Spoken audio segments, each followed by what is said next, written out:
12 അരുവികൾ പൊട്ടിയൊഴുകി എന്നത് അംഗീകരിക്കാൻ ബുദ്ധി സമ്മതിക്കാത്തത് കൊണ്ട് അതിനെ വ്യാഖ്യാനിച്ചുകൊണ്ട് മൂസ നബി ആ പാറയിടുക്കിലൂടെ ഇങ്ങനെ നടന്നു പോകുമ്പോ 12 അരുവികൾ ശ്രദ്ധയിൽപ്പെട്ടതാണെന്ന് പറഞ്ഞുകൊണ്ട് ദുർവ്യാഖ്യാനിച്ച കക്ഷികളുണ്ട്. ഇബ്രാഹിം അലൈഹിസ്സലാമിനെ തീയിൽ എറിയപ്പെട്ടു എന്നത്, ഒരു പോറലുമേൽക്കാതെ മഹാനവകർ രക്ഷപ്പെട്ടു പുറത്തു വന്നു എന്നത് അംഗീകരിക്കാൻ ബുദ്ധി സമ്മതിക്കാത്തത് കൊണ്ട് അതിനെ ദുർവ്യാഖ്യാനിച്ചു മാറ്റിവെച്ചവരുണ്ട്. ഒന്നും മുസ്ലിം ലോകം അംഗീകരിക്കുന്ന കാര്യമല്ല. മാത്രമല്ല, ഇപ്പോഴും നബി സല്ലല്ലാഹു അലൈഹി വസല്ലമിന്റെ കാലത്ത് നടന്ന ഖുർആൻ തന്നെയും പറഞ്ഞ ഇഖ്തറബത്തിസ്സാഅതു വൻശഖൽ ഖമർ, ചന്ദ്രൻ പിളർന്ന സംഭവം ഉണ്ടായിട്ടുണ്ട്. ചന്ദ്രൻ 2 പിളർപ്പായി വന്ന സംഭവം നബി സല്ലല്ലാഹു അലൈഹി വസല്ലമിന്റെ കാലത്ത് അതേ ശത്രുക്കൾ പോലും കണ്ടിട്ടുള്ള കാര്യമാണ്. അങ്ങനെ സംഭവിച്ചിട്ടില്ല എന്ന് പറഞ്ഞുകൊണ്ട് ചന്ദ്രൻ പിളർന്ന സംഭവത്തെ സ്വഹീഹായ ധാരാളക്കണക്കിന് റിപ്പോർട്ടുകളിലൂടെ വന്നിട്ടുള്ളതായിട്ടും ഖുർആൻ തന്നെയും പരാമർശിച്ച കാര്യമായിട്ടും യുക്തിക്ക് നിരക്കുന്നില്ലെന്ന ന്യായം പറഞ്ഞുകൊണ്ട് തള്ളിക്കളയുന്ന എത്രയോ ആളുകളുണ്ട്. നാളെ മഹ്ശറിൽ വിശ്വാസികൾക്കും അല്ലാത്തവർക്കുമൊക്കെ അതേ മുറിച്ചു കടക്കേണ്ടുന്ന ഘനഗംഭീരമായ അതേ വളരെയേറെ ഭീകരമായ അവസ്ഥകളുള്ള കൊളുത്തുകളുള്ള ഒരു പ്രത്യേകമായ പാലം, സിറാത്ത് പാലം എന്ന് പറയുന്ന പാലത്തെ പരിഹസിക്കുന്ന കക്ഷികളുണ്ട്. ഖുർആനിൽ തന്നെയും അതിന്റെ സൂചനകളുണ്ടെന്ന് വ്യാഖ്യാനിച്ച മുഫസ്സിരീങ്ങൾ, സഹാബത്തിന്റെ സ്വഹീഹായ സനദോടെയുള്ള റിപ്പോർട്ടുകൾ വന്നിട്ടില്ലേ? അത്രയും പ്രസിദ്ധമായ ആ സംഭവത്തിന്റെ ഹദീസുകളെ തള്ളിക്കളയുന്ന ആളുകളുണ്ട്. അന്ത്യനാളിൽ വരാനിരിക്കുന്ന ദജ്ജാൽ എന്ന് പറയുന്ന ദുശക്തിയെ സംബന്ധിച്ചു വന്ന റിപ്പോർട്ടുകളെ അതൊന്നും തന്റെ യുക്തിയിൽ ഒതുങ്ങുന്നില്ലെന്ന് പറഞ്ഞുകൊണ്ട് തള്ളിക്കളയുന്ന പാർട്ടികളുണ്ട്, സംഘടനകളുണ്ട്, വ്യക്തികളുണ്ട്, കക്ഷികളുണ്ട്. മാത്രമല്ല, നബി സല്ലല്ലാഹു അലൈഹി വസല്ലം പഠിപ്പിച്ച പല കാര്യങ്ങളോടും വിയോജിപ്പുണ്ട് എന്ന് മാത്രമല്ല, അതൊക്കെയും ഗുരുവാണെന്ന് പറഞ്ഞുകൊണ്ട് നെരിയാണിക്ക് മീതെ വസ്ത്രം കയറ്റി ഉടുത്താൽ, താടി നീട്ടിക്കുളർത്തിയാൽ, അതുപോലെ തന്നെയുള്ള കാര്യങ്ങൾ നിർവഹിച്ചു കഴിഞ്ഞാൽ അതിലൊക്കെയും ഗുലുവാണ്, അതൊക്കെ അമിതത്വമാണ്. ഉള്ളതിനെ എന്തിന് നിഷേധിക്കണം സഹോദരാ? ഇല്ലാത്തത് കൊണ്ടുവരികയും വേണ്ടല്ലോ. ഉള്ളതുപോലെ തന്നെ അംഗീകരിക്കലല്ലേ വിനയം? അതല്ലേ സത്യവിശ്വാസിയുടെ ഏറ്റവും വലിയ ഈമാനിന്റെ മാനദണ്ഡം തന്നെ. അവിടുന്ന് കൽപ്പിച്ചതെല്ലാം ആ കൽപ്പിച്ച അളവിൽ കൃത്യമായി ഉൾക്കൊള്ളണം. കൂട്ടണ്ട, നമ്മുടെ വകയായി കുറക്കണ്ട. അതല്ലേ പലർക്കും നബി സല്ലല്ലാഹു അലൈഹി വസല്ലം അതാ സംഗീതോപകരണങ്ങളെ സംബന്ധിച്ച് വിരോധം പറഞ്ഞിട്ടുള്ള ഹദീസ് കേൾക്കുമ്പോൾ പലർക്കും അലർജിയാണ്. അതേ ലയകൂനന്ന ഫീ ഉമ്മത്തി അഖ്വാമുൻ യസ്തഹില്ലൂനൽ ഹിറ വൽ ഹരീറ വൽ ഖംറ വൽ മആസിഫ, എന്റെ സമുദായത്തിൽ അതാ അനുവദിച്ചു കൊടുക്കുന്ന ആളുകൾ വരിക തന്നെ ചെയ്യും. ഏതൊക്കെ അനുവദിച്ചു കൊടുക്കും? അതേ വ്യഭിചാരവും മദ്യപാനവും അതുപോലെ തന്നെ പട്ടുവസ്ത്രം പുരുഷന്മാര് ധരിക്കലും സംഗീതോപകരണങ്ങളൊക്കെ അനുവദിച്ചു കൊടുക്കുന്നവർ വരിക തന്നെ ചെയ്യുമെന്ന് നബി സല്ലല്ലാഹു അലൈഹി വസല്ലം പറയുന്നു. അനുവദിച്ചു കൊടുക്കുന്നവർ പിൽക്കാലത്ത് വരുമെന്ന പ്രയോഗം തന്നെ എന്താ മനസ്സിലാക്കി തരുന്നത്? ഇപ്പോൾ അത് ഹറാമാണ്. ഹറാമിനെയല്ലേ ഹലാലാക്കേണ്ട പ്രശ്നം വരിക, പറ്റാത്തതല്ലേ പറ്റും എന്ന് പറയേണ്ട പ്രശ്നം വരിക.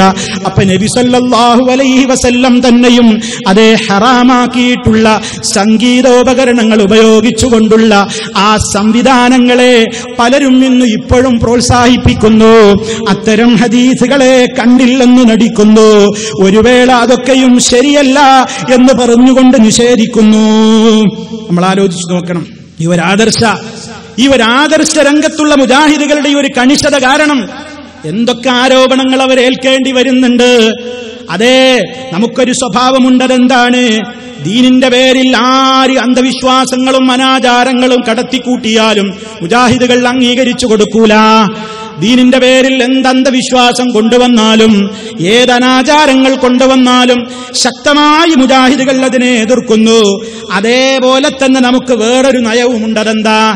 ദീനിലുള്ള ഒരു കാര്യത്തെ, ദീനിലുള്ള ഒരു സമ്പ്രദായത്തെ, ദീനിലുള്ള ഒരു ആചാരത്തെ, ദീനിലുള്ള ഒരു നടപടിക്രമത്തെ ആരെങ്കിലും നിഷേധിച്ചാലോ പരിഹസിച്ചാലോ അവർക്കെതിരെയും നാം ശക്തമായി എതിർക്കുന്നു. ഇത് മുജാഹിദുകളുടെ മാത്രം പ്രത്യേകതയാണ്. അതുകൊണ്ടാണ് മുജാഹിദുകൾ പലപ്പോഴും സമൂഹത്തിൽ നിന്ന് വേറിട്ട് നിൽക്കേണ്ടി വരുന്നത്. ആ ഒരു കണിശത അവർക്കുണ്ട്.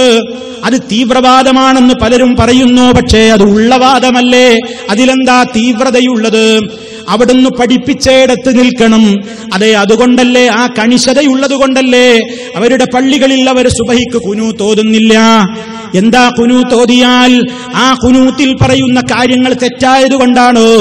അല്ലാഹുമ്മ ഹ്ദിനാ ഫീമൻ ഹദൈത് വഅഫിനാ ഫീമൻ ആഫൈത്. ആശയത്തിൽ തകരാറുണ്ടായിട്ടാണോ സുബഹിക്ക് ഖുനൂത്ത് ഓതാത്തത്? അല്ല. ഹബീബ് സല്ലല്ലാഹു അലൈഹി വസല്ലം അതാ ഒരു സുബഹിക്ക് മാത്രമായി കൊണ്ടൊരു ഖുനൂത്തുണ്ടെന്ന നിലക്ക് അവിടുന്ന് ഒരു ഖുനൂത്തോരി നമുക്ക് കാണിച്ചു തന്നിട്ടില്ലാത്തത് കൊണ്ട് മുജാഹിദുകൾ അത് നിർവഹിക്കുന്നില്ല. അപ്പൊ പറയും, കണ്ടോ ഇവർക്കെന്തൊരു വാശിയ, എന്തിനാ അതിലൊക്കെ വാശി പിടിക്കണത്? ഉള്ളവരുള്ളയിടത്ത് ഓതാം, ഇല്ലാത്തവരുള്ളയിടത്ത് ഓതണമെന്നാണോ അഭിപ്രായം? എന്നാ ഓതിക്കൊടുക്കുക. ഓതണ്ടെന്നാണോ അഭിപ്രായക്കാരി? എന്നാ ഓതാതിരിക്കുക. അതുപോലെ തന്നെ നിസ്കാര ശേഷമുള്ള കൂട്ടുപ്രാർത്ഥന, നബി സല്ലല്ലാഹു അലൈഹി വസല്ലം ഫർദ് നമസ്കാരങ്ങൾ കഴിഞ്ഞ് തിരിഞ്ഞിരുന്ന് അതേ സമൂഹത്തിന് വേണ്ടി അതേ അവിടെ കൂടിയ മുഅ്മിനീങ്ങളെ കൊണ്ട് അവിടുന്ന് പ്രാർത്ഥിച്ച് അവര് കൂട്ടമായി ആമീൻ പറയുന്ന ഒരു സമ്പ്രദായം നബി സല്ലല്ലാഹു അലൈഹി വസല്ലം കാണിച്ചു തന്നിട്ടില്ലാത്തത് കൊണ്ട് പ്രിയമുള്ളവരെ നമുക്കത് വേണ്ട എന്ന് മുജാഹിദുകൾ പറയുന്നു. നമ്മുടെ പള്ളികളിൽ അത് നടപ്പില്ല. ബാക്കിൽ നിസ്കരിക്കുന്നവരൊക്കെ കൂട്ടുപ്രാർത്ഥന വേണം എന്ന് പറയുന്നവരാണെങ്കിലും ഒരു മുജാഹിദും അത് അവർക്ക് വേണ്ടി ചെയ്തു കൊടുക്കൂല. ബാക്കിൽ നിൽക്കുന്നവരൊക്കെയും ഖുനൂത്ത് വേണമെന്ന് ആവശ്യപ്പെട്ടാലും ഒരു മുജാഹിദ് അവർക്ക് വേണ്ടി അത് ചെയ്തു കൊടുക്കൂല. കാരണം എന്തെന്നല്ലേ? നബി സല്ലല്ലാഹു അലൈഹി വസല്ലമിന്റെ ചര്യ വഖൈറുൽ ഹദി മുഹമ്മദിൻ സല്ലല്ലാഹു അലൈഹി വസല്ലം. ചര്യകളിൽ ഉത്തമമായ ചര്യ മുഹമ്മദ് സല്ലല്ലാഹു അലൈഹി വസല്ലമിന്റെ ചര്യയാണ്. വശറൽ ഉമൂരി മുഹ്ദസാതുഹാ. കാര്യങ്ങളിൽ ഏറ്റവും മോശമായത് നവീന സമ്പ്രദായങ്ങൾ മതത്തിന്റെ പേരിൽ ചെയ്യലും കൊണ്ടുവരലുമാണ്. വകുല്ല മുഹ്ദസത്തിൻ ബിദ്അ. ആ നിലക്കുള്ള എല്ലാ പുത്തനുകളും അനാചാരമാണ്. ആ ബിദ്അത്തുകളൊക്കെയും വഴികേടുകളാണ്. വഴികേടുകളൊക്കെ നരകത്തിലേക്കാണ് ചെന്നു ചേരുന്നത്. ഈ കണിശത മുജാഹിദുകൾ എല്ലാ രംഗത്തും നിലനിർത്തുന്നത് കൊണ്ട് ഏത് രംഗത്തും അവർ ചാഞ്ഞും ചെരിഞ്ഞും കൊടുക്കാതെ ഉള്ളതുപോലെ പറയുമ്പോൾ അവരതാ സമൂഹത്തിൽ ഒരു കുഴപ്പക്കാരായി ചിത്രീകരിക്കുന്നു. അതുകൊണ്ട് പലപ്പോഴും അവർക്ക് ഈദ്ഗാഹുകൾ വേറെ നടത്തേണ്ടി വരുന്നു, വേറിട്ട് നിൽക്കേണ്ടി വരുന്നു. കുഴപ്പത്തിന് പോകാതെ തന്നെ അതേ സമൂഹത്തിന്റെ മുമ്പിൽ എന്താണ് ശരിയായ ആചാരങ്ങളെന്ന്, എന്താണ് ശരിയായ സമ്പ്രദായങ്ങളെന്ന് സമൂഹത്തിനത് ഇഷ്ടപ്പെട്ടാലും ഇല്ലെങ്കിലും മഹാനായ നബി സല്ലല്ലാഹു അലൈഹി വസല്ലമിന്റെ ചര്യ ഏതോ അത് ഉള്ളതുപോലെ കൂട്ടാതെ കുറക്കാതെ കൃത്യമായി മുജാഹിദുകൾ പഠിപ്പിച്ചു കൊടുക്കുന്നു. അതിന്റെ പേരിലാണ് അവരെക്കുറിച്ച് ഇന്ന് സമൂഹം പലപ്പോഴും മുഖ്യധാരയിൽ നിന്ന് വിട്ടുനിൽക്കുന്ന ആളുകളാണ് എന്ന് പറയുന്നത്. അത് അങ്ങനെ തന്നെയാണ് പ്രിയമുള്ളവരെ. അന്ത്യനാളിനോടടുക്കും തോറും സമൂഹത്തിൽ നിന്ന് പലപ്പോഴും യഥാർത്ഥ വിശ്വാസികൾക്ക്, യഥാർത്ഥ ആചാരങ്ങളും അനുഷ്ഠാനങ്ങളും നിർവഹിക്കുന്നവർക്ക് ഒറ്റപ്പെടലിന്റെ വേദന അനുഭവിച്ചുകൊണ്ടേയിരിക്കും. ഒറ്റപ്പെടൽ സമൂഹത്തിൽ കൂടും. എല്ലാവരും ഒരു കാര്യത്തിന് കൂടിക്കൊടുക്കുമ്പോ നമ്മൾ മാത്രം വേറിട്ട് നിൽക്കുന്നത് എന്തിന് എന്ന് പറഞ്ഞുകൊണ്ട് കൂടികളാകാൻ ഒരു മുജാഹിദിന് സാധ്യമല്ലല്ലോ. കാരണം അവൻ പ്രമാണങ്ങളോടൊപ്പമാണ്. എല്ലാവരും ഒരു തിന്മയിൽ പങ്കെടുക്കുന്നു, അതിനുവേണ്ട പ്രോത്സാഹനങ്ങൾ നടത്തുന്നു. അതേ, എല്ലാവരും ഒറ്റക്കെട്ടല്ലേ, നമ്മൾ ഒറ്റപ്പെട്ടല്ലോ എന്ന ബോധമുണ്ടാവേണ്ടതില്ല. തിന്മയെന്നും തിന്മ തന്നെ. അതല്ലേ മഹാന്മാരായ പണ്ഡിതന്മാര് പറഞ്ഞത്, ഇൽസം തുറുഖൽ ഹുദാ. സന്മാർഗത്തിന്റെ വഴിയിൽ നീ മുറുകെ പിടിച്ചോ, അതിൽ മുറുകെ പിടിച്ചു നിന്നോ. നീ ഒറ്റക്ക് നിൽക്കേണ്ടി വന്നാൽ പോലും അതേ വലൗ കുന്ത വഹ്ദക, നീ ഏകനായി നിൽക്കേണ്ടി വന്നാലും ഒരു സത്യം ഒരാളാണ് പറഞ്ഞത് എന്നതുകൊണ്ടത് സത്യമല്ലാതാകുന്നില്ല. ഒരസത്യവും 1000 ആളുകൾ അതിന്റെ കൂടെയുണ്ട് എന്നുള്ളത് കൊണ്ട് അത് അസത്യവുമായി അസത്യമല്ലാതെയുമായി മാറുന്നില്ല. അതേ, കൃത്യമായി തന്നെ നമ്മൾ ആ ഒരു മുഖ്യമായ അവസ്ഥ സമൂഹത്തെ നമ്മൾ പഠിപ്പിക്കുന്നു. അതുകൊണ്ട് പ്രമാണങ്ങൾ കൃത്യമായി സമൂഹത്തിന്റെ മുമ്പിൽ നമ്മൾ പറഞ്ഞു കൊടുക്കുമ്പോൾ നാം ഇതാ എല്ലാവരിൽ നിന്നും ഒറ്റപ്പെടുന്നു എന്നൊരു തോന്നലുണ്ടാകുമ്പോൾ നാം കൃത്യമായി മനസ്സിലാക്കണം, മഹാനായ നബി സല്ലല്ലാഹു അലൈഹി വസല്ലം ആശംസയർപ്പിച്ച വിഭാഗക്കാരാണവർ. അല്ലാഹു നമ്മെ അത്തരക്കാരിൽ ഉൾപ്പെടുത്തി അനുഗ്രഹിക്കുമാറാകട്ടെ. അപ്പൊ സഹോദരന്മാരെ, നാം മനസ്സിലാക്കേണ്ടത് ഈ ഒരു വേറിട്ട് നിൽക്കൽ നാം മനസ്സിലാക്കേണ്ടത് പ്രമാണങ്ങൾ കൃത്യമായി മനസ്സിലാക്കിക്കൊണ്ടായിരിക്കണം. അന്ധവിശ്വാസത്തിലേക്ക് സമൂഹത്തെ കൊണ്ടുപോവുകയാണ് എന്നൊരു കൂട്ടർ, സമൂഹത്തിന്റെ എല്ലാ നന്മകളുടെയും മുടക്കികളാണെന്ന് വേറൊരു കൂട്ടർ, സമൂഹത്തിന്റെ പുരോഗതിക്കെതിരെ പുറംതിരിഞ്ഞ് നിൽക്കുന്നവരാണെന്ന് വേറൊരു കൂട്ടർ, ഇങ്ങനെ പല അർത്ഥങ്ങളിലും പല രൂപത്തിലും ആ രൂപത്തിലുള്ള ആരോപണങ്ങളൊക്കെ വരുമ്പോഴും പ്രമാണങ്ങൾ പഠിച്ചാൽ നമ്മുടെ വസ്വാസുകളൊക്കെ തീരും. പ്രമാണങ്ങൾ പഠിക്കുമ്പോൾ വസ്വാസുകളൊക്കെ തീരും. ഞാൻ നേരത്തെ പറഞ്ഞില്ലേ, ജിന്നുബാധയുണ്ടാകും എന്ന് പറഞ്ഞതിന്റെ പേരിൽ നമ്മൾ അന്ധവിശ്വാസത്തിലേക്ക് കൊണ്ടുപോവുകയാണെന്ന് പറയുന്ന ആളുകളുണ്ട്. സിഹിറിന് യാഥാർത്ഥ്യമുണ്ട്, അത് കേവലം മിഥ്യയല്ല. സിഹിറിന് ചിലപ്പോൾ ഫലമുണ്ടാകാം. നബി സല്ലല്ലാഹു അലൈഹി വസല്ലമിന്റെ ജീവിതത്തിൽ പോലും അത്തരത്തിലുള്ള അനുഭവങ്ങൾ ഉണ്ടായിട്ടുണ്ട്. അത് അവിടുത്തേക്കൊരു പോരായ്മയല്ല, അവിടുന്ന് തന്നെ അത് പഠിപ്പിച്ച് തന്നതാണ്.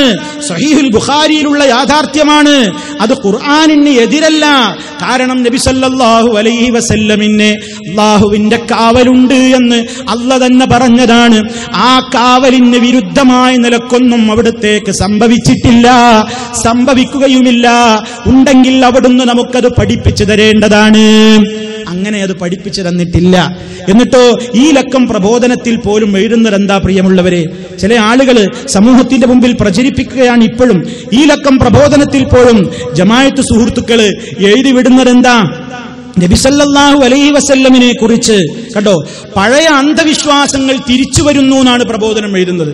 പഴയ അന്ധവിശ്വാസങ്ങൾ തിരിച്ചു വരുന്നു. എന്നിട്ട് വായിച്ചു നോക്കിയ എന്താണ് ഇവിടെ അന്ധവിശ്വാസം? സിഹിർ ഉണ്ട് എന്ന് വിശ്വസിച്ചതാണ് ഇപ്പൊ അന്ധവിശ്വാസം. സിഹിർ ഫലിക്കും എന്ന് പറഞ്ഞതാണ് ഇപ്പൊ അന്ധവിശ്വാസം. മാത്രല്ല, അത് നബി സല്ലല്ലാഹു അലൈഹി വസല്ലമിന്റെ ജീവിതത്തിൽ അങ്ങനെ ഒരു അനുഭവം ഉണ്ടായിട്ടുണ്ട് എന്ന സഹീഹുൽ ബുഖാരിയിൽ വന്നിട്ടുള്ള വളരെ സത്യസന്ധമായ റിപ്പോർട്ട് സമൂഹത്തോട് പറഞ്ഞു എന്നതിന്റെ പേരിൽ അങ്ങനെ പ്രചരിപ്പിക്കുന്നതിനെ കുറിച്ച് എന്താ എഴുതിയത്? എന്താ ചെയ്യുന്നത്?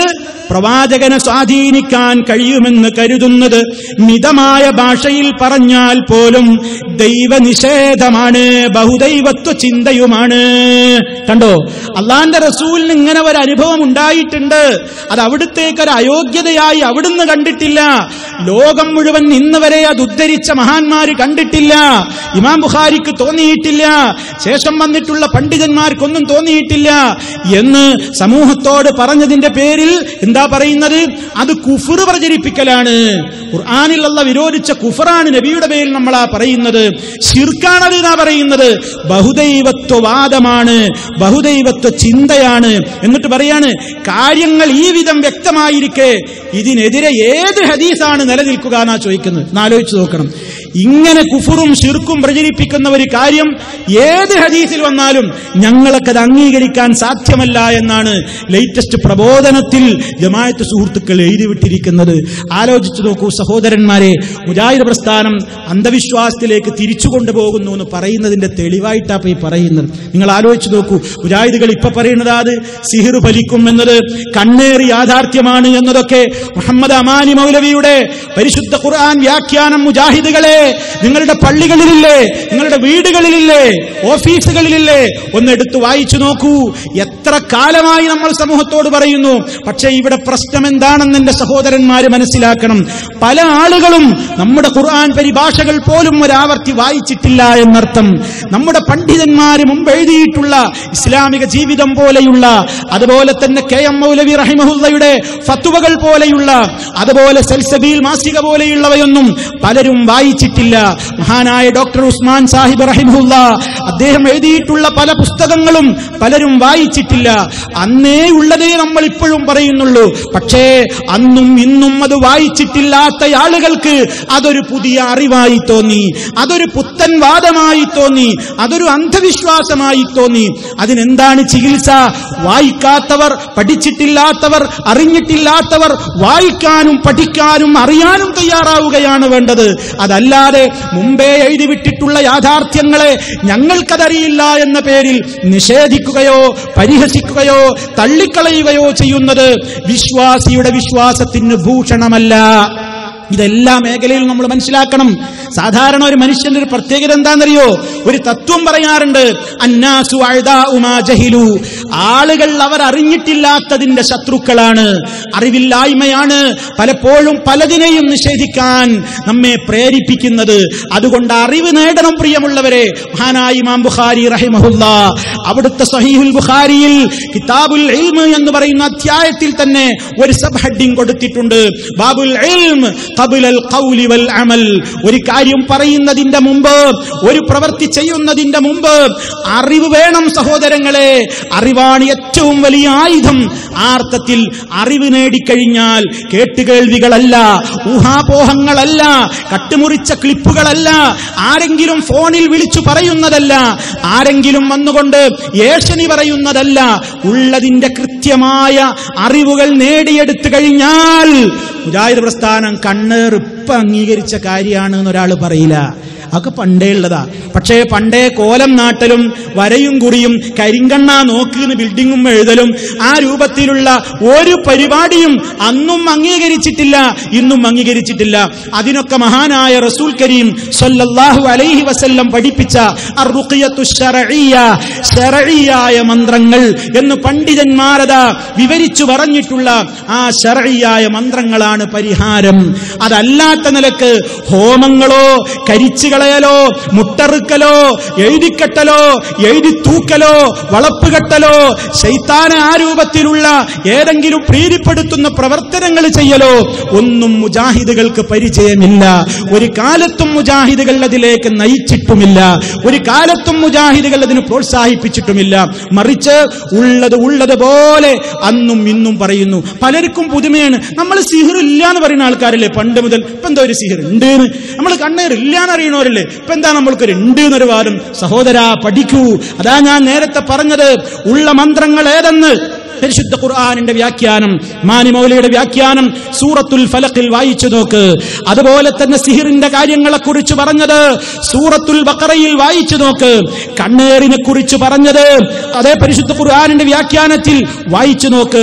ഇസ്ലാമിക ജീവിതം എന്ന പേരിൽ മഹാനവറുകൾ എഴുതിയിട്ടുള്ള ഒരു മുസ്ലിമിന്റെ ജീവിതത്തിൽ ശ്രദ്ധിക്കേണ്ടുന്ന കാര്യങ്ങളിലേക്ക് വെളിച്ചം വീശുന്ന നിയമങ്ങൾ ക്രോഡീകരിച്ച മുഹമ്മദ് അമാനി മൗലവിയുടെ ഇസ്ലാമിക ജീവിതം എന്ന കൃതി ഒരാവർത്തി വായിച്ചു നോക്ക്. എവിടെയാണ് സത്യം എന്ന് നമുക്ക് ഗ്രഹിക്കാൻ സാധിക്കും. അപ്പൊ നമ്മൾ അന്ധവിശ്വാസത്തിലേക്ക് കൊണ്ടുപോവുകയാണ്, ജനങ്ങളെ പുറകോട്ട് വലിക്കുകയാണ് എന്നൊക്കെ നമ്മെക്കുറിച്ച്, നമ്മുടെ മുൻ എഴുതിയ ലേഖനങ്ങളെ കുറിച്ച്, നമ്മുടെ മുൻഗാമികളായ പണ്ഡിതന്മാര് പഠിപ്പിച്ചതിനെ കുറിച്ച് അറിയാത്തത് കൊണ്ടാണ് പറയുന്നത്. ജിന്നിറക്കലും ജിന്നിനിളക്കലും ആ രൂപത്തിലുള്ള ജിന്ന് ചികിത്സയുമൊന്നും അതേ നബി സല്ലല്ലാഹു അലൈഹി വസല്ലം പഠിപ്പിച്ചിട്ടില്ല, നമുക്കും പരിചയമില്ല എന്ന് പറയുന്ന ആളുകളുണ്ട്. ജിന്ന് ശരീരത്തിൽ പ്രവേശിക്കും എന്നതിൽ മുജാഹിദുകൾ തർക്കിച്ചിട്ടില്ല. നമ്മുടെ മുഹമ്മദ് അമാനി മൗലവി അടക്കം എല്ലാവരും ജിന്ന് ബാധയുണ്ടാകുമെന്ന് പറഞ്ഞവര് തന്നെയല്ലേ. KM മൗലവിയും അങ്ങനെ പറഞ്ഞിട്ടില്ലേ? എല്ലാവരും അത് പറഞ്ഞിട്ടില്ലേ? അതെ, ബാധയുണ്ടായി കഴിഞ്ഞാൽ ഇറക്കാൻ എന്താണ് മാർഗം? അടിച്ചു പുറത്തേക്ക് ഇറക്കുകയോ നൂല് ബന്ധിക്കുകയോ അതല്ലെങ്കിൽ മറ്റേതെങ്കിലും രൂപത്തിലോ അല്ല. മറിച്ച് അങ്ങനെ ജിന്നുബാധയുണ്ടെന്ന് നമുക്ക് മനസ്സിലാക്കാൻ, ഉറപ്പിച്ചു ഒരു ശരീരത്തിൽ ജിന്ന് കയറിയിട്ടുണ്ട് എന്ന് ഉറപ്പിച്ചു പഠിച്ചു പറയാൻ മഹാനായ വഹി വരുന്ന നബി സല്ലല്ലാഹു അലൈഹി വസല്ലമല്ലാതെ കഴിയൂല. പക്ഷേ നിഗമനങ്ങൾ ഉണ്ടാകാം. ചില ചികിത്സകൾ നടത്തി ഫലമില്ലാതെ കാണുമ്പോൾ നിഗമനങ്ങൾ ഉണ്ടാകാം. അങ്ങനെ നിഗമനങ്ങൾ ഉണ്ടായാൽ നമ്മൾ എന്ത് ചെയ്യണം? അതെ, നീ ചാത്തൻ മഠത്തിലേക്ക് പൊയ്ക്കോ, നീ മറ്റേതെങ്കിലും കേന്ദ്രങ്ങളിലേക്ക് പൊയ്ക്കോ എന്ന് പറയാതെ അവനറിയാമെങ്കിൽ, അതല്ലെങ്കിൽ അറിയുന്നവന്റെ കൂട്ടുകാരുണ്ടെങ്കിൽ, ആരാണെങ്കിലും അത് പഠിച്ചവനുണ്ടെങ്കിൽ, ശർഈയായ മന്ത്രങ്ങൾ പരിശുദ്ധ ഖുർആനിന്റെ ആയത്തുകളിലൂടെ മഹാനായ നബി സല്ലല്ലാഹു അലൈഹി വസല്ലം പഠിപ്പിച്ചു തന്ന പ്രാർത്ഥനകളിലൂടെ അല്ലാഹുവിന്റെ മഹനീയമായ നാമങ്ങളിലൂടെ അതേ ഇസ്ലാം അനുവദിച്ചു തന്നിട്ടുള്ള രൂപത്തിൽ അത് ഓതിക്കൊടുത്ത് അത് കേൾപ്പിച്ച് അത് സമൂഹത്തിൽ ആ രൂപത്തിലുള്ള മന്ത്രം നിർവഹിക്കുന്നത് ഒരിക്കലും മുജാഹിദ് പ്രസ്ഥാനം എതിർത്തിട്ടില്ല. കെ എം മൗലവിയുടെ ഫത്വകളിൽ തന്നെ നമുക്കത് കാണാൻ സാധിക്കുമല്ലോ പ്രിയമുള്ളവരെ. കെ എം മൗലവിയുടെ ഫത്വയിൽ തന്നെ മഹാനവറുകൾ അത് പഠിപ്പിച്ചിട്ടുമുണ്ട്. എന്ത് അങ്ങനെ ഉണ്ട് എന്ന് വിചാരിക്കപ്പെടുന്ന ആളുകൾ ഖുർആനിലെ ആയത്തുകൾ, അല്ലാഹുവിന്റെ നാമങ്ങൾ, ഗുണങ്ങൾ, നബി സല്ലല്ലാഹു അലൈഹി വസല്ലമയിൽ നിന്ന് ലഭിച്ചിട്ടുള്ള പ്രാർത്ഥനകൾ, അതാ ഞാൻ നേരത്തെ പറഞ്ഞത്, എന്നിവ കൊണ്ട് മേൽ പറഞ്ഞ അവസരങ്ങളിൽ മാരണമോ പിശാച് ബാധയോ ഏറ്റിട്ടുണ്ടെന്ന് വിചാരിക്കപ്പെടുന്ന അവസരങ്ങളിൽ ചികിത്സ നടത്തുന്നത് കൊണ്ട് ദോഷമില്ല. അപ്പൊ അതൊരു ചികിത്സയാണ്. കേവലം ഒരു പ്രാർത്ഥനയല്ല. എല്ലാ പ്രാർത്ഥനയും മന്ത്രമല്ല. എല്ലാ മന്ത്രവും പ്രാർത്ഥനയാണ്. എന്നാൽ എല്ലാ പ്രാർത്ഥനയും മന്ത്രമല്ല. മന്ത്രം എന്ന് പറയുമ്പോൾ അത് നബി സല്ലല്ലാഹു അലൈഹി വസല്ലമയോട് നമുക്ക് രോഗശമനത്തെ ഉദ്ദേശിച്ചുകൊണ്ട് നടത്തുന്ന പ്രത്യേകമായ പ്രാർത്ഥന, അതിനെ സംബന്ധിച്ചു പറഞ്ഞപ്പോൾ ചികിത്സ നടത്തുന്നത് കൊണ്ട് ദോഷമില്ല എന്നല്ലേ കെ എം മൗലവി റഹിമഹുല്ലയുടെ ഫത്വയിൽ കൊടുത്തത്. അപ്പൊ നമ്മൾ മനസ്സിലാക്കണം, ഇതിനൊക്കെ സമൂഹത്തിൽ കാണുന്ന അന്ധവിശ്വാസങ്ങളുടെ അടിയിലൊന്നും മുജാഹിദ് പ്രസ്ഥാനം ഒപ്പിട്ട് കൊടുത്തിട്ടില്ല. സിഹിറുണ്ട് എന്ന് പറഞ്ഞാൽ ആളുകളൊക്കെ അന്ധവിശ്വാസത്തിലേക്ക് പോകൂലേ? എല്ലാവരും സിഹിർ ചെയ്യാൻ പോകൂലേ? സിഹിറിന് അപ്പുറം അതിനെ മറു സിഹിർ ചെയ്യാൻ പോകൂലേ? അല്ല, മുജാഹിദുകൾ ഇതൊക്കെ എന്തിനാ പഠിപ്പിച്ചത്? സിഹിർ ചെയ്യണം എന്ന് പറയാനല്ല, സിഹിർ ചെയ്യാൻ പാടില്ല. ആരെങ്കിലും ചെയ്തു എന്ന് വിചാരിക്കപ്പെടുമ്പോൾ മറു സിഹിർ ചെയ്യാനും പാടില്ല. മറിച്ച് എന്താ വേണ്ടത്? അതിന്റെ ഉള്ളവശം പഠിപ്പിച്ചോ. എന്ത്? ഇങ്ങനെ ഒരു പ്രശ്നം വന്നു കഴിഞ്ഞാൽ അതിന് വേണ്ടത് ഈ രീതിയാണ്. അതേ ഖുർആൻ ഓതിക്കൊണ്ടുള്ള ചികിത്സ, അതേ ഖുർആൻ ഓതിക്കൊണ്ടുള്ള മന്ത്രം നബി സല്ലല്ലാഹു അലൈഹി വസല്ലം അതാണ് നമുക്ക് പഠിപ്പിച്ചു തന്നിട്ടുള്ളത്. ആ രൂപത്തിലുള്ള പ്രവർത്തനങ്ങളല്ലാതെ നൂലും ചരടും എഴുതിക്കെട്ടലും ആ രൂപത്തിലുള്ള സംഭവങ്ങളൊന്നും ഇല്ല എന്ന് നമുക്ക് വളരെ കൃത്യമായി തന്നെ മനസ്സിലാക്കുവാൻ സാധിക്കുന്നു. അപ്പോ പൈശാചികമായ ചിന്തകൾ നമ്മുടെ മനസ്സുകളിൽ നിന്നും, അതേ പിശാചിന്റേതായ ഉപദ്രവങ്ങൾ മറ്റു വിധേനയും നമ്മിലില്ലാതിരിക്കാൻ മുസ്ലിം എന്ത് ചെയ്യണം? അവനിങ്ങനെ പേടിച്ച് നടക്കുകയല്ല, അവന് പേടിയില്ലാതിരിക്കാൻ അല്ലാഹുവിന്റെ റസൂലിലൂടെ പഠിപ്പിച്ചിട്ടുള്ള നിയമങ്ങൾ പാലിക്കലാണ് വേണ്ടത്. അങ്ങനെ പാലിക്കലാണ് വേണ്ടത്. വീട്ടിലേക്ക് കയറുമ്പോൾ ബിസ്മില്ല ചൊല്ലിക്കോ, ശൈത്താൻ കൂടെ പ്രവേശിക്കുകയില്ല. ഭക്ഷണം കഴിക്കുമ്പോൾ ബിസ്മില്ല ചൊല്ലിക്കോ, ശൈത്താൻ കൂടെ കിടക്കാൻ വരൂല, കൂടെ ഭക്ഷിക്കാൻ വരൂല. നബി സല്ലല്ലാഹു അലൈഹി വസല്ലം പറഞ്ഞു, വീട്ടിൽ നിന്ന് പുറത്തിറങ്ങുമ്പോൾ ബിസ്മില്ലാഹി തവക്കൽതു അലല്ലാഹ് ലാ ഹൗല വലാ ഖുവത ഇല്ലാ ബില്ലാഹ്. ആ ദിക്റിലൂടെ, ആ പ്രത്യേകമായ പ്രാർത്ഥനയിലൂടെ ഇറങ്ങിക്കോ. ശൈത്താൻ അകന്നു പോകും. ഇവനെ ഇനി പിഴപ്പിക്കാനാവില്ലെന്ന നിലക്ക് അവൻ വഴിമാറിപ്പോകുമെന്ന് പഠിപ്പിക്കപ്പെട്ടു. ഇങ്ങനെ ഓരോ സന്ദർഭങ്ങളിലും അതാ സല്ലല്ലാഹു അലൈഹി വസല്ലം അതിനുള്ള പരിഹാരങ്ങൾ പറഞ്ഞു തന്നു. നമ്മുടെ ഗൃഹാന്തരീക്ഷം ഇസ്ലാമികമാക്കണം. അവിടെ ചെകുത്താൻ ഇഷ്ടമുള്ള കാര്യങ്ങൾ പ്രദർശിപ്പിക്കണ്ട, അത് കേൾക്കണ്ട, അത് കാണണ്ട. അവിടെ ഖുർആനിന്റെ ശബ്ദമുയരട്ടെ. നബി സല്ലല്ലാഹു അലൈഹി വസല്ലം പറഞ്ഞില്ലേ, നിങ്ങൾ പരിശുദ്ധ ഖുർആൻ പാരായണം ചെയ്യൂ. നിങ്ങളുടെ വീടുകൾ ശ്മശാനങ്ങളെ പോലെയുള്ള സ്ഥലങ്ങളാക്കി മാറ്റരുത്. കാരണം ഖബർസ്ഥാനിൽ ഓത്തില്ല, അവിടെ നിസ്കാരമില്ല. അതേ അവസരത്തിൽ അതാ നിങ്ങളുടെ വീടുകളിൽ നിങ്ങൾ ഖുർആൻ ഓതിക്കോ.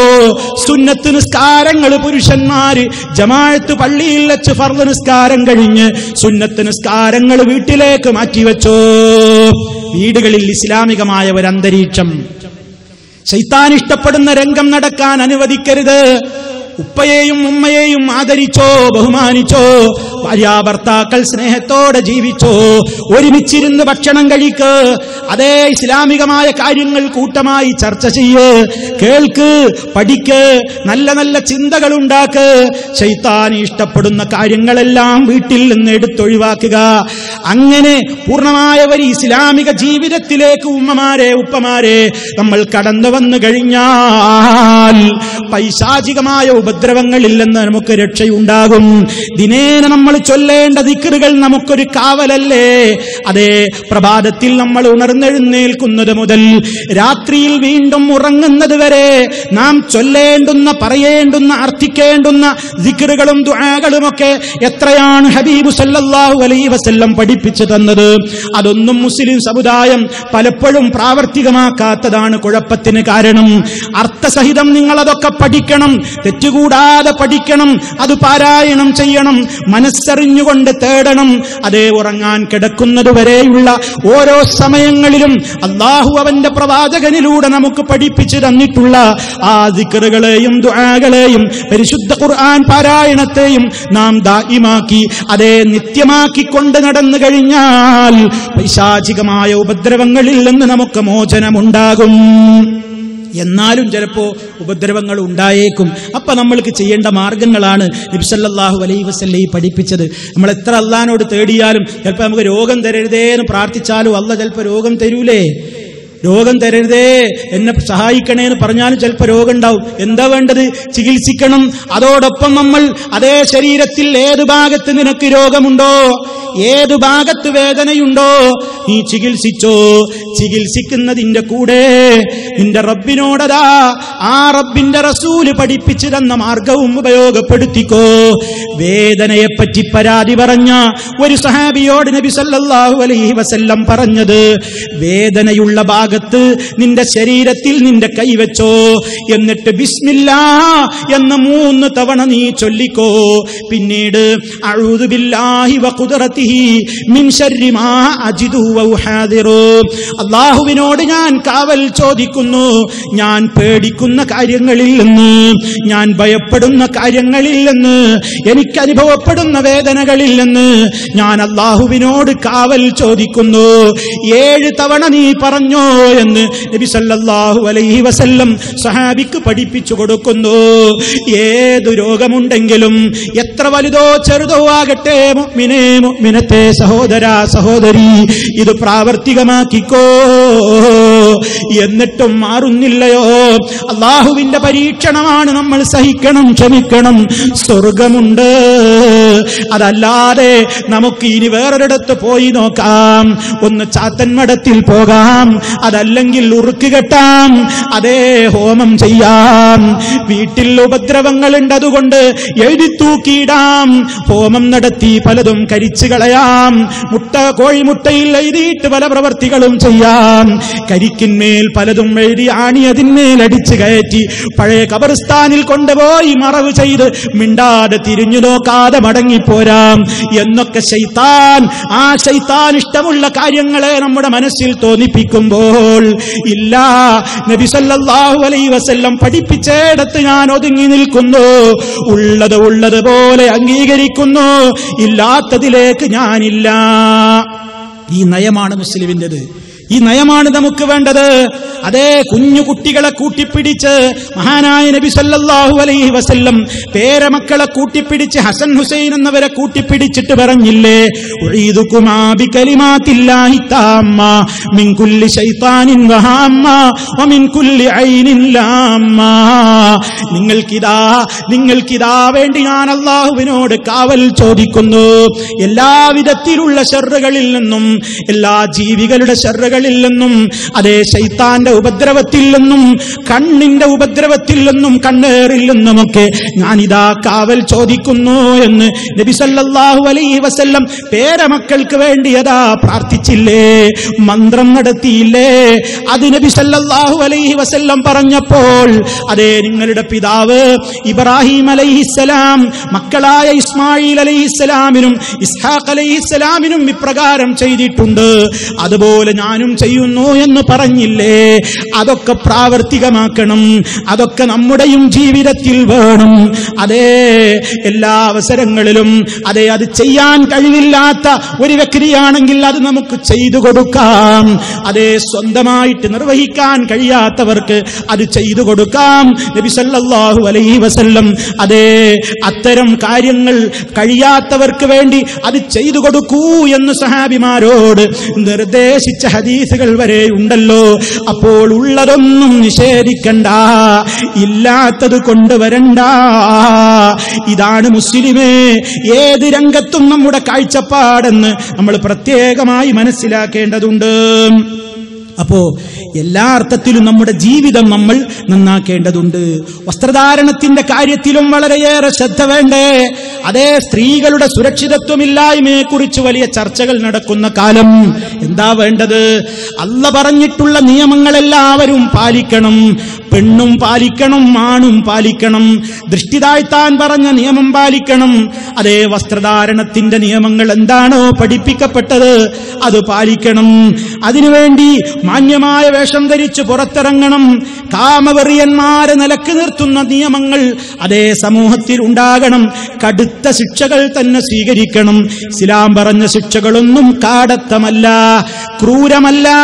സമൂഹത്തിന്റെ മുമ്പിൽ പ്രതിക്രിയാ ശിക്ഷാ നടപടികളെ കുറിച്ച് പറഞ്ഞപ്പോൾ അതിലാണ് സുരക്ഷിതമായ ജീവിതമുള്ളതെന്നല്ലേ അല്ലാഹ് പറഞ്ഞത്?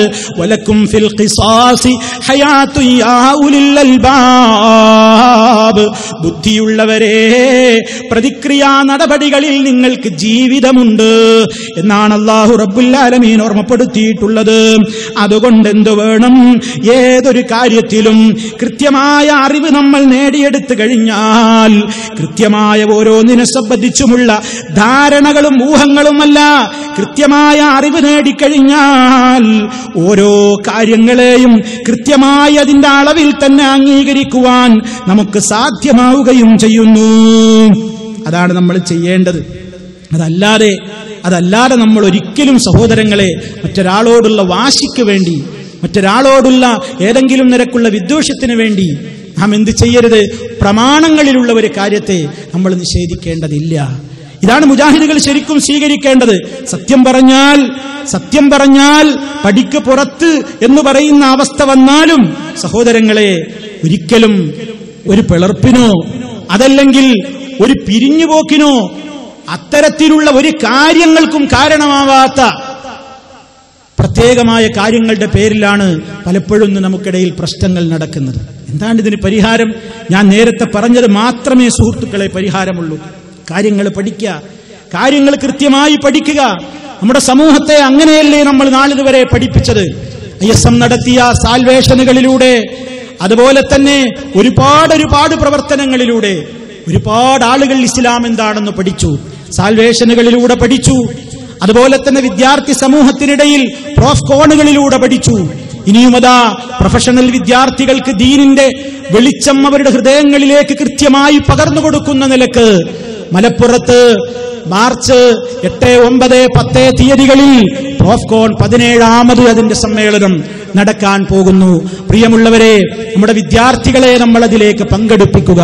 ഇവിടെ നമ്മൾ മനസ്സിലാക്കണം, ഏതൊരു വിഷയങ്ങൾ സമൂഹത്തിന്റെ മുമ്പിൽ നമ്മൾ ഇതുവരെ പകർന്നു കൊടുത്തുവോ ഒരു മാറ്റവുമില്ലാതെ അത് സമൂഹത്തിൽ ഇനിയും പകർന്നു കൊടുക്കേണ്ടതുണ്ട്.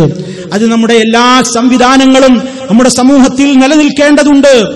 ഏതൊരു കാര്യത്തെ സംബന്ധിച്ചും എന്താണോ നമ്മുടെ കൃത്യമായ നിലപാടെങ്കിൽ ആ നിലപാട് തന്നെ കൃത്യമായി സമൂഹത്തിന്റെ മുമ്പിൽ നാം നിലക്ക് സമൂഹത്തെ അറിയിക്കേണ്ടതുണ്ട്. ആ രൂപത്തിൽ എങ്ങനെയാണോ സമൂഹത്തിന്റെ മുമ്പിൽ നാം കൃത്യമായി കാര്യങ്ങൾ അവതരിപ്പിച്ചത് അതിപ്പോഴും നമ്മൾ അവതരിപ്പിക്കുന്നു. അതിലൊരു മാറ്റവും ഉണ്ടായിട്ടില്ല. നാം മനസ്സിലാക്കണം, നമ്മൾ KNM-നെതിരാണെന്നും KNM എന്ന് പറയുന്നത് KNM-നെ നമ്മൾ എതിർക്കുകയാണെന്നുമൊക്കെയുള്ള പ്രചരണങ്ങൾ നടക്കുന്നു. വാസ്തവ വിരുദ്ധമാണ്. പ്രിയമുള്ളവരെ, എന്താണ് ആ വിഷയത്തിലുള്ള കാര്യങ്ങളെന്ന് ചാവക്കാടുള്ള പ്രസംഗത്തിലും തിരൂരിലുള്ള യുവിന്റെ പ്രഭാഷണത്തിലുമൊക്കെ വിശദീകരിച്ചതുകൊണ്ട് ഞാൻ അതിലേക്ക് പ്രവേശിക്കുന്നില്ല. പക്ഷെ ഒരു കാര്യം ഞാൻ എന്റെ സഹോദരങ്ങളോട് ഓർമ്മപ്പെടുത്തുകയാണ്. 1950 KNM-ന്റെ രൂപീകരണ കാലത്ത് മഹാനായ KM മൗലവി റഹിമഹുല്ലാ അന്നതിൽ അംഗങ്ങളായി ചേർക്കുന്നവരോട് എടുക്കാൻ പറഞ്ഞ ഒരു പ്രതിജ്ഞയുണ്ട്. ആ പ്രതിജ്ഞയുടെ വാചകം എന്താണ്?